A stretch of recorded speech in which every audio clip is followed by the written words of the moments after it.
سبيل مريح تنهد يا صاحي كي تستريح. آج کا یہ دن ہم اور آپ کے لیے بہت برکتوں والا اور مبارک دن ہے،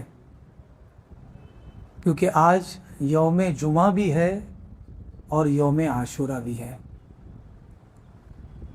عقل مند وہ ہے جو ایسے ایام کو اہمیت دے، اور اہمیت دینے کا مطلب یہ ہے کہ ان ایام کی فضیلتوں سے مستفید ہو، فائدہ اٹھائے، بارگاہ خداوندی میں اپنی حاجات اور ضروریات کو رکھے اور اللہ تبارک و تعالیٰ سے التجا کرے کہ مولا کریم، جو چیزیں اور جو تمنائیں میں رکھتا ہوں اس مبارک دل کے صدقہ تو فعل، میری وہ تمام نیک جائز مرادوں کو تو قبول فرما اور پائے تکمیل تک پہنچا۔ اللہ تبارک و تعالیٰ قرآن مجید میں ارشاد فرماتا ہے کہ وہ لوگ جو راہ خدا میں قتل کیے گئے انہیں مردہ نہ کہو، بلکہ وہ زندہ ہے اور اللہ کے ہاں رزق پاتے ہیں۔ انسانی نظریے سے دیکھے، دنیاوی عینک لگا کر ہم دیکھیں تو ہمیں سمجھ میں یہ بات نہیں آتی کہ جو قتل ہو گیا ہے وہ زندہ کیسے ہوگا۔ بالکل اپوزٹ بات ہے قرآن مجید میں کہ جو قتل ہو گیا ہے اسے مردہ نہ کہو، یعنی وہ زندہ ہے۔ تو جو قتل ہو گیا اسے کیا کہا جائے؟ بظاہر دنیاوی اعتبار سے ہم اسے مردہ کہہ سکتے ہیں، کیونکہ دنیا اسی کو زندہ مانتی ہے جس میں حرکت ہو۔ تو جو بدن راہ خدا میں لڑتے ہوئے کٹ گیا ہو اور ٹھنڈا پڑ گیا ہو، ہماری نگاہوں میں وہ بدن مردہ ضرور ہے، لیکن اللہ تبارک و تعالیٰ فرماتا ہے کہ وہ تمہاری نگاہوں میں ضرور مردہ ہے، لیکن ہمارے یہاں تو ایسا زندہ ہے کہ وہ رزق بھی کھاتا ہے، اسے رزق بھی دیا جاتا ہے۔ تو رب تبارک و تعالیٰ نے بتا دیا کہ جو راہ خدا میں شہید ہو اسے مردہ کہنے کی جرات مت کرنا، بلکہ وہ ہمارے نزدیک حقیقت میں زندہ ہے۔ شہادت کیا ہے؟ راہ خدا میں اپنی جان کا نذرانہ پیش کرنا کیا ہے؟ وہ یہی ہے کہ جب بندہ اپنی موت کو ہتھیلی پر لے کر میدان جنگ میں جاتا ہے تو لوگ سمجھتے ہوں گے کہ اب یہ مر جائے گا، جبکہ وہ اپنی اس موت کے ذریعے ابدی زندگی پالے گا۔ اس ٹیمپرری موت کو لے جاتا ہے اور اس کے ذریعے ہمیشہ کی زندگی حاصل کر لیتا ہے۔ زندگی ہمیشہ کی اسے بھی ملے گی جو جہنم میں جانے والا ہے، لیکن اگر ہمیشہ کی زندگی کے ساتھ ساتھ جنت کی خوشخبری ہو تو وہ ہمیشہ کی زندگی اسے کہا جائے گا کہ وہ ہمیشہ کی زندگی ہے۔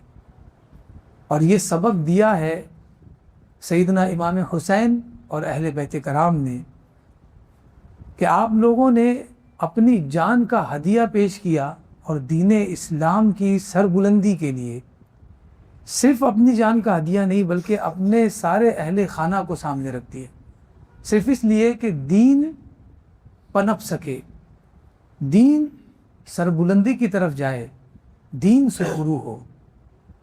اور یہی ان کی قربانی ہے، اور یہی وہ دن ہے جس دن آپ شہید ہوئے، اور اسی دن کو ہم اس پس منظر میں بھی مناتے ہیں کہ یہ اس ذات کے مقتل کا دن ہے کہ جس دن جو ذات اس دنیا میں سب سے پاکیزہ ہے، جس کا خون سب سے پاکیزہ ہے، جس کی ذات اور برادری سب سے پاکیزہ ہے، تو ایسی ذات نے اپنی ساری کچھ چیزوں کو لگا دیا اس لیے کہ اسلام سربلند رہے، اور ہمیں یہ سبق دے دیا کہ اگر تمہیں بھی ابدی زندگی چاہیے تو اسلام کے نام پر گردن نہ کٹانے کا موقع ملے کوئی بات نہیں، وقت دے دینا، وقت نہ ہو پیسہ دے دینا، پیسہ نہ ہو، بچے ہو، اولاد ہو، اولاد کو راہ خدا میں دے دینا۔ ہر اعتبار سے ہم امام حسین رضی اللہ تعالی عنہ کی اس قربانی کا امتثال کر سکتے ہیں، اس کو پریکٹیکل لائف میں لا سکتے ہیں۔ اس لیے کہ راہ خدا میں شہید ہونا یہ بہت بڑا مرتبہ ہے، لیکن ہم اس کی شروعات اپنے پیسوں سے کریں گے، اپنے وقتوں سے کریں گے کہ وہ راہ خدا میں دیں گے، اور اس طرح ہم آہستہ آہستہ شہداء کی منزل تک پہنچنے کی کوشش کریں گے۔ اس لیے کہ یہ وہ منزل ہے کہ فوراً کسی کی تقریر سن کر یا کسی کے بارے میں سن کر کوئی انسان اپنی جان ہتھیلی پر لے کر نہیں نکلتا، بلکہ یہ اسی وقت پاسبل ہے جب بندہ اس کی تیاری زمانوں سے کر رہا۔ ایسے ممکن نہیں ہے۔ اللہ کے رسول صلی اللہ علیہ وسلم سے مروی حدیث ہے جس میں فرمایا گیا کہ رسول اللہ صلی اللہ علیہ وسلم سیدہ ام سلمہ رضی اللہ تعالی عنہا کے گھر میں موجود تھے، ان کی باری تھی۔ اسی وقت ایک فرشتہ آیا، اللہ کے رسول صلی اللہ علیہ وسلم نے ارشاد فرمایا سیدہ ام سلمہ رضی اللہ تعالی عنہا سے کہ اس وقت میرے روم میں، میرے حجرے میں کسی کو مت بھیجنا، اس وقت میرے حجرے میں کسی کو مت بھیجنا، فرشتے سے بات کرنے کے۔ کچھ ہی دیر ہوگی کہ سیدنا امام حسین رضی اللہ تعالیٰ عنہ آئے اور حجرے میں داخل ہونے لگے۔ سیدہ ام سلمہ رضی اللہ تعالیٰ عنہ نے انہیں روکنے کی بہت کوشش کی، لیکن آپ رونے لگے۔ اللہ کے رسول صلی اللہ علیہ وسلم نے انہیں آنے دیا۔ جب آ گئے کمرے میں اور آنے کے بعد رسول اللہ صلی اللہ علیہ وسلم کبھی کاندھے پر بیٹھتے، کبھی گود میں بیٹھتے، ننھے تھے ابھی، اور اللہ کے رسول صلی اللہ علیہ وسلم انہیں کچھ نہیں کہتے۔ اس وقت اس فرشتے نے عرض کی، یا رسول اللہ صلی اللہ علیہ وسلم اتحب ھذا، کیا آپ اس سے بہت محبت فرماتے ہیں؟ آپ نے فرمایا ہاں میں اس سے بہت محبت کرتا ہوں۔ اس فرشتے نے کہا کہ آپ کی امت آپ کے اس بیٹے کو قتل کرے گی۔ اللہ کے رسول صلی اللہ علیہ وسلم نے فوراً ارشاد فرمایا میری امت میرے اس نواسے کو قتل کرے گی، کیا وہ ایمان پر بھی ہوگی؟ تو انہوں نے عرض کی یا رسول اللہ ہاں وہ ایمان والی ہوگی، تو دعویٰ کرے گی کہ ہم ایمان والے ہیں، اور اس کے بعد وہ آپ کے اس بیٹے کو، نواسے کو قتل کریں گے۔ آپ ذرا سوچئے کہ کربلا میں جو تکلیف امام حسین رضی اللہ تعالیٰ عنہ نے جھیلی ہے، آپ کے اہل بیت نے جھیلی ہے، یہ اس وقت جھیلی ہے جب کربلا رونما ہوا۔ واقعہ کربلا جب ہوا ہے، انہیں پتہ چل گیا دشمنوں کے ارد گرد ہم گھر گئے ہیں، اب دشمن ہمیں کہیں جانے نہیں دیں گے، اب ہمیں لڑنا ہے، یہ اس وقت ان کو تکلیف تھی۔ لیکن ذرا سوچئے کہ رسول اللہ صلی اللہ علیہ وسلم کو سیدنا امام حسین جب ننھے تھے تبھی بتا دیا کہ شہید ہوں گے، آپ کے لیے تو کربلا اسی وقت سے شروع ہو گئی۔ یہ امتحان کی بات نہیں ہے تو کیا ہے؟ یہ رب تبارک و تعالیٰ کا کتنا بڑا امتحان ہے اللہ کے رسول صلی اللہ علیہ وسلم کے لیے کہ بچپن ہی میں بتا دیا۔ دوسرے حدیث میں تو یہ بھی بتایا گیا کہ جو فرشتے تھے انہوں نے کہا اگر آپ اجازت دیں تو میں اس زمین کی مٹی بھی لا کر آپ کو بتا دوں، اور فوراً وہ گئے اور پل بھر میں آئے اور مٹی لا کر دی، وہ لال مٹی تھی، اور آپ نے فرمایا یہ تو کربلا کی مٹی ہے۔ یہ حدیث مبارکہ بیان کر رہا ہوں، صحیح حدیث ہے جس میں واقعہ درج ہے۔ میں نے حدیث جب پڑھی تو میں نے سوچا کہ کربلا جس دن ہوا تھا اس دن اہل بیت کتنا جھیل رہے ہوں گے، کتنی مشکلات کا سامنا کر رہے ہوں گے، لیکن اللہ کے رسول صلی اللہ علیہ وسلم کی تکلیف کا کیا عالم ہوگا کہ آپ نے ان کی کم عمری میں جان لیا کہ میرے اس بیٹے کو شہید کیا جائے، اور اس سے بڑا درد یہ کہ میری امتیوں میں سے کوئی شہید کرے، جن کے لیے، جن کی تبلیغ کے لیے میں آیا، جن کی اصلاح کے لیے میں آیا، اور میرے بچے بھی آنے والی نسل تک انہی ایمان والوں کی اصلاح کریں گے، اور یہی ایمان والے میرے نواسے کو قتل کریں گے۔ یہ آزمائش ہوتی ہے اللہ والوں پر، اور جب وہ آزمائش سے گزرتے ہیں تب اللہ تبارک و تعالیٰ کا کیا مقصد ہوتا ہے؟ اللہ تبارک و تعالیٰ خود فرماتا ہے وَيُطَهِّرَكُمْ تَطْهِيرًا، کہ اللہ تبارک و تعالیٰ انہیں بالکل صاف اور ستھرا کر دیتا ہے۔ یہ ہر ایمان والے کے ساتھ ہوتا ہے کہ جب اس پر آزمائش ڈالی جاتی ہے تو کبھی نہ سوچے کہ اب میرا کیا ہوگا، بلکہ یہ سمجھ لے کہ رب تبارک و تعالیٰ تمہاری صفائی کرنا چاہتا ہے، تمہیں بتانا چاہتا ہے کہ جس پر تم نے بھروسہ کیا تھا آج وہ تمہارے ساتھ نہیں ہے، بتاؤ کون ہے تمہارے ساتھ، آج میرے علاوہ کوئی تمہارے ساتھ نہیں۔ اس وقت بندے کو یقین ہو چلتا ہے کہ میرا رب ہی ہے جو میرا سب سے بڑا سہارا ہے۔ اور یہ ہر ایمان والے کو اللہ تبارک و تعالیٰ آزمائش سے گزارتا ہے، اور اس سے بڑی آزمائش کیا ہوگی کہ بندہ اپنی جان کا نذرانہ دینے پر مجبور ہو جائے۔ یہ سب سے بڑی آزمائش ہے کہ بندے کو دین کے لیے قتل ہونا پڑے، یہ سب سے بڑی آزمائش ہے، اس سے بڑی کوئی آزمائش نہیں۔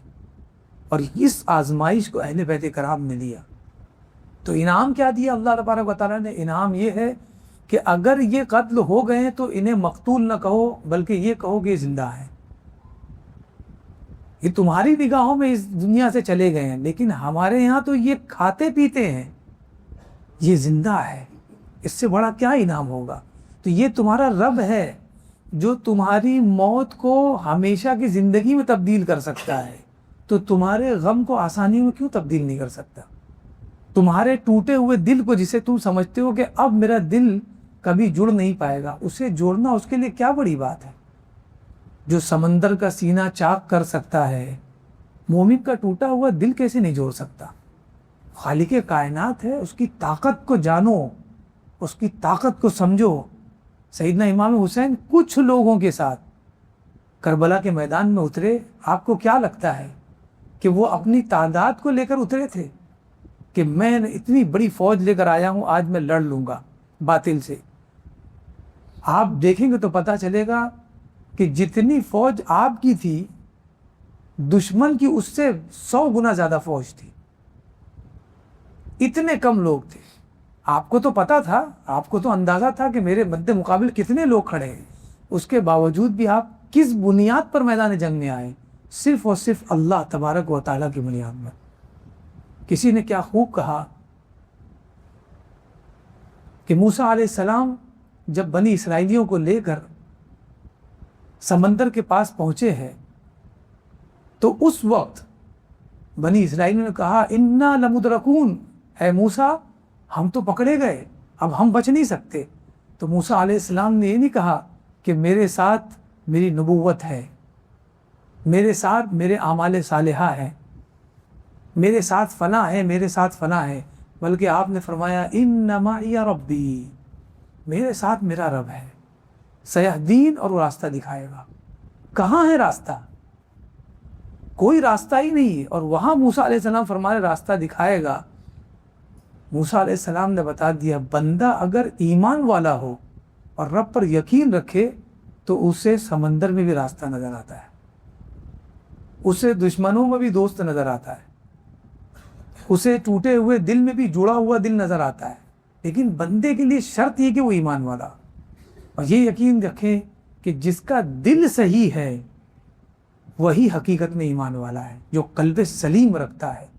اور یہ دن وہی دن ہے جس دن موسیٰ علیہ السلام کو رب تبارک و تعالیٰ نے فرعون سے آزادی دلائی، اور موسیٰ علیہ السلام کے ذریعے بنی اسرائیلیوں کو فرعون سے آزادی دلائی۔ یہ وہی دن ہے یوم عاشوراء جسے ہم مناتے ہیں۔ اس سے بہت سارے واقعات ہوئے، لیکن جو واقعہ اہم تھا وہ یہ تھا کہ موسیٰ علیہ السلام ذریعہ بنے بنی اسرائیلیوں کے لیے ان کی غلامی سے آزادی کا۔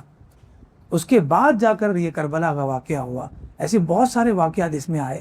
ان سارے واقعات کو پڑھنے کے بعد ایک ہی چیز سمجھ میں آتی ہے کہ بندے کو اپنے رب کی ذات پر پورا اور مکمل یقین ہونا چاہیے، پھر تکلیف کتنی بھی بڑی ہو وہ کافور ہے۔